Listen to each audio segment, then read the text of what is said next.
கடந்த 3 நாட்களாக விடுமுறை விட்ட காலங்களில் தமிழகத்தில் ஓடுகின்ற அனைத்து ஆம்னி பேருந்துகளும்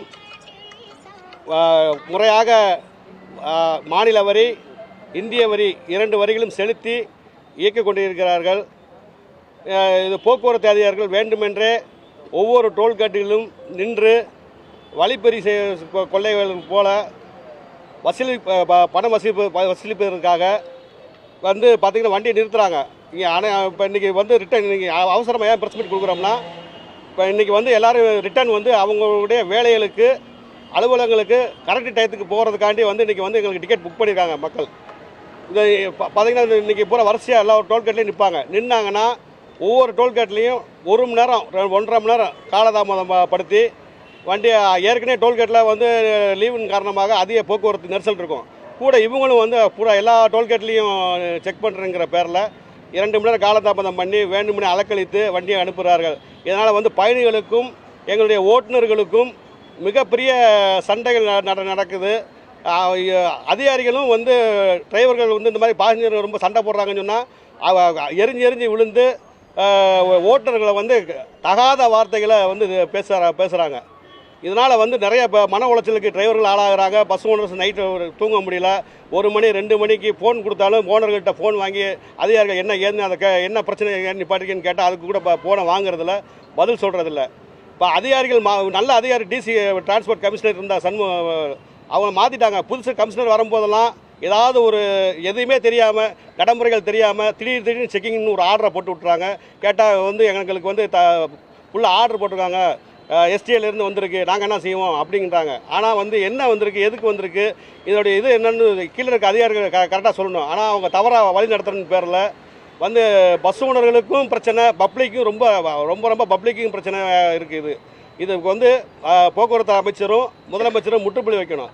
ஏன்னா நாங்கள் டேக்ஸ் கட்டியிருக்கோம். எந்தெந்த இப்போ தமிழ்நாட்டில் டேக்ஸ் கட்டிட்டு 1 இண்டியா டேக்ஸ் கட்டினா நான் கர்நாடகா போகிறேன், ஆந்திரா போகிறேன், விஜயவாடா போகிறேன், என்ன போகலாம், எந்த தடை இல்லை. எந்த மாநிலத்திலும் இது போன்ற செக்கிங் பண்ணுற மாதிரி அவர் பண்ணி வண்டிகள் இடைஞ்சல் பண்ணுறதோ, வரி வந்து ராபரி பண்ணி வரி வசூலிக்கிறதோ எந்த மாநிலத்திலும் கிடையாது. கேரளாவில் கிடையாது, கர்நாடகாவில் கிடையாது. எந்த மாநிலத்திலும் நம்ம வண்டி நிம்மதியாக போயிட்டு வரோம். ஆனால் அந்த மாநில வண்டிகள் இங்கே வரும்போது இங்கே இருக்க அதிகாரிகள் வேண்டுமென்றே வந்து அந்த வண்டிகளும் நம்மளும் வச்சுருக்கோம்.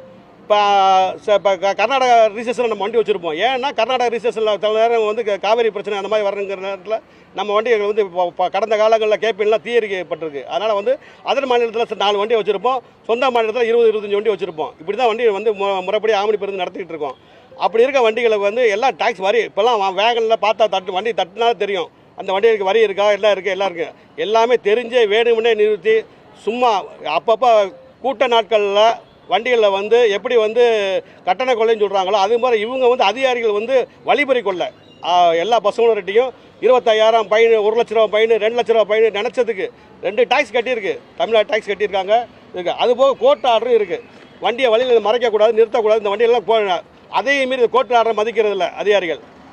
கோர்ட் ஆர்டர் மதிக்காமல் வண்டியை நிறுத்தி பல பிரச்சனை பண்ணிக்கிட்டு இருக்காங்க. இதனால் வந்து மன உளைச்சல் ஆளாகிருக்கும்.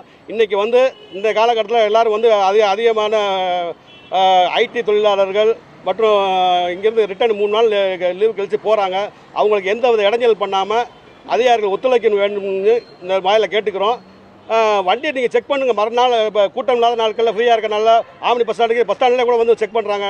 அதெல்லாம் நாங்கள் எந்த அப்ஜெக்ஷன் பண்ணுறதில்ல. வரி இருக்கான்னு செக் பண்ணுங்கள், எல்லாம் வேணால் பண்ணிக்கிங்க. ஆனால் ஒவ்வொரு கூட்ட நாட்கள், விழாக்கள் நாட்கள், பொங்கல், தீபாவளி இந்த நாட்களில் வந்து வண்டி நிறுத்தி செக் பண்ணுறது. இன்னொன்று வந்து ஃபேர் கூட போட்டிருக்கேன்னு ஒரு பொய்யான இதை சொல்கிறாங்க. ஃபேர் வந்து நிர்ணயம் பண்ணி கொடுங்க. எந்த ஆர்டிஓ எந்த டிசி எங்களுக்கு வந்து எந்த ரேட்டு நிர்ணயம் பண்ணி கொடுக்குறீங்களோ அந்த ரேட்டுக்கு நாங்கள் ஓட்டுறதுக்கு ரெடியாக தான் இருக்கோம். எதுவுமே நீங்கள் ரேட்டை ஃபிக்ஸ் பண்ணி கொடுக்குறதே கிடையாது. ஆனால் கூட ரேட்டு போடுறீங்கன்னு எப்படி சொல்கிறீங்கன்னு புரியல.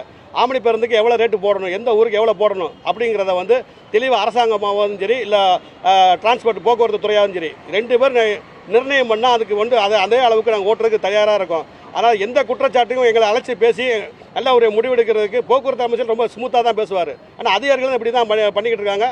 அதிகாரிகள் வந்து இந்த மாதிரி இதை கட்டண கொள்ளைன்னு சொல்லிட்டு சொல்கிற பேரில் நீங்கள் வந்து எங்களை ஆம்னி பஸ் முதலாளிகளை வந்து டாக்ஸிங்கிற பேரில், ஃபைனுங்கிற பேரில் கொள்ளையடிப்பது நிறுத்தணும்.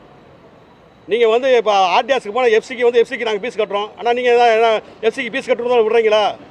ஒவ்வொரு வண்டிக்கு எங்களுக்கு செலவு ஆகிறதுக்கெல்லாம் வந்து பொதுமக்கள் தலையில் தான் விடியுது. அதனால் வந்து அதிகாரிகள் வந்து உங்களுடைய நேர்மையாக கடமை செய்யுங்க.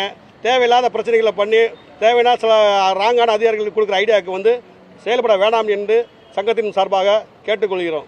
பிளே ஸ்டோர் மற்றும் ஆப் ஸ்டோரில் இருந்து பாலிமர் செயலியை QR கோடு மூலம் பதிவிறக்கம் செய்யுங்கள். செய்திகளை உடனுக்குடன் பெறுங்கள்.